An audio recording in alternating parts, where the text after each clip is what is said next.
Welcome back to another technical video.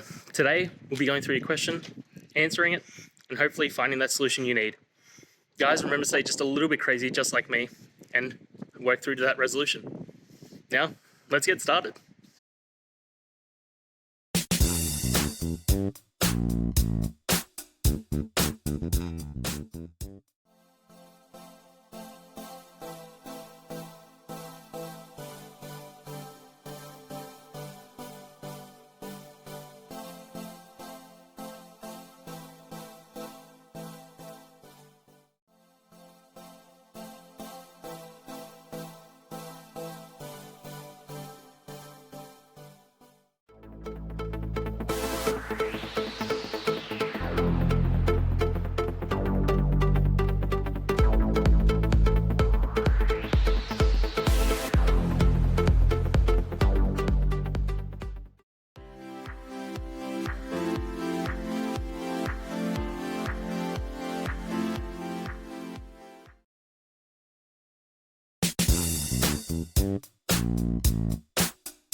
And that's it, guys. I hope this video helped get you that answer that you're looking for.